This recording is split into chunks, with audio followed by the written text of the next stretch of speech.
Hi everyone, welcome back to my channel. सिगाङावनो बरायग्रोनाय थाबाय। आं दिनै ड्राइभिं खालामनो नागिरदों। खालामनो माने आं ड्राइभिंखौ सिगाङावनो खालामखाबायमोन, अनलाइन एप्लाइ खालामखाबायमोन आरो खनसे साबमिट होखाबायमोन। आरो सेकेन्ड टाइम खनसे अनलाइन एप्लाइ खालामबावनांगौ जाहैदों। जेन'बा नों लार्नार मोनखांबा लार्नारखौ अनलाइन एप्लाइ खालामबावनांगौ। अनलाइन एप्लाइ खालामखांनायनि उनाव मोनसे फर्म नाम्बारफोरखौ फिल आप खालामनानै बे अनलाइनाव लार्नारखौ एप्लाइ खालामबा मोनसे फर्म मोनबावगोन। बेखौ आरो साबमिट होबावनांगौ आरोखि DTO अफिसाव। दा आंना फार्स्ट टाइम जाखाबाय, एबार सेकेन्ड टाइम आं बेखौ हैगोन DTO साबमिट, आरो बिनि उनाव आरो फाइनाल एग्जाम जाबावगोन। दा आंना फाइनाल एग्जाम दं दिनै, बेखौनो आं थांनो नागिरदों आरोना। जायोना जाया एग्जाम, जायखिया थांनायसै, थांनायनि उनाव मा जायो। ओमफ्रायो कम्पिउटार क्लासबो दं आंना। आं माबा खालामग्रोसै, थांनानै आं फैसा बोखांनांगौ ATM-आव, ओमफ्राय बिनि उनाव आं कम्पिउटार क्लास थांग्रोनोसै। कम्पिउटार क्लासनि उनावसो आं ओजों थांसै ड्राइभिंनि खामानि मावनोसै।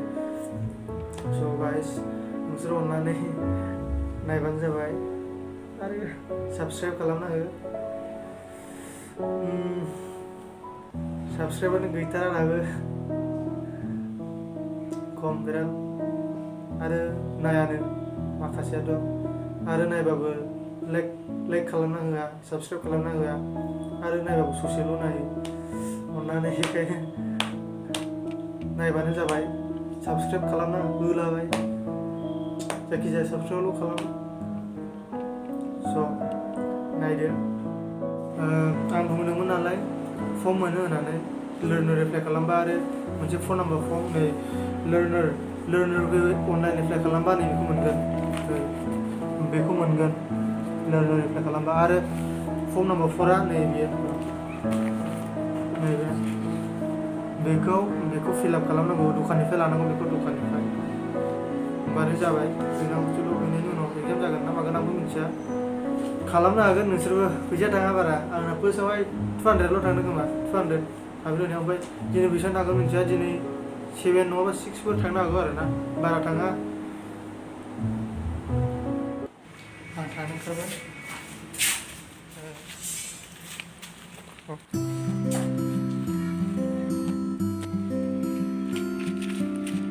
आं दा ओंखारबोबाय, आं लामायाव दंफैयो।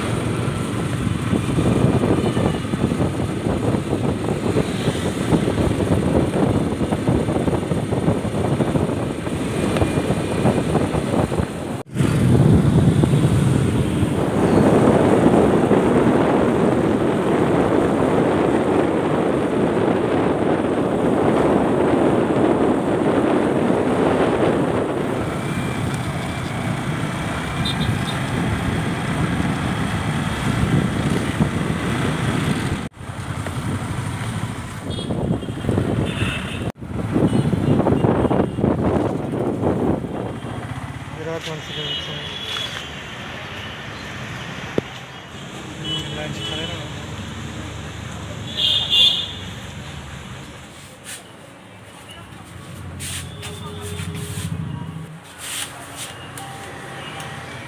गाइस, जाबाय आंना ATM-नि खामानिया।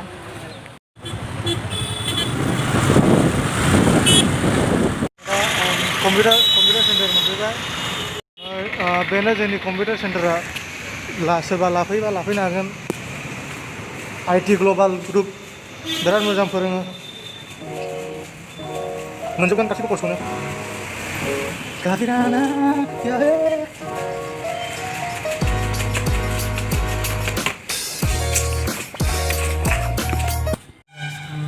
मबाइल लांनाय एलाउआव कम्पिउटार क्लासनिफ्राय फैबाय।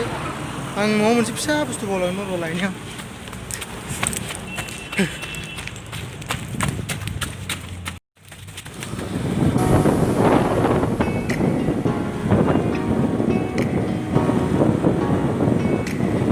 आङो दा DTO अफिसाव थांगासिनो, काजलगाव DTO अफिस।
कलेज आं बावनो दाख्लै ओइचएस खौ पास खालामदों पेनद्रनाथ मामोनथाय इउएन एकाडेमि बिराद बावलायलांबाय आं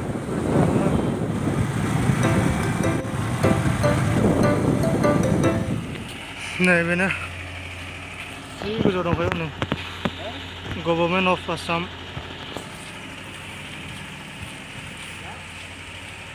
डिस्ट्रिक्ट ट्रान्सपर्ट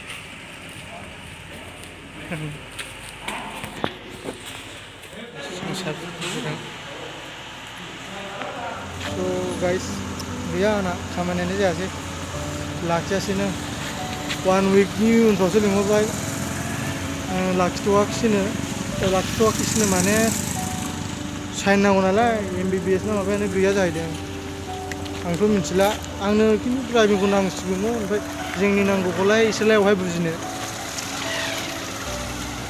माथो होनबावनो आं भिडिअखौ बावनो एन्ड खालामसै उननि भिडिअसफ्राव लोगो मोनगोन बाय बाय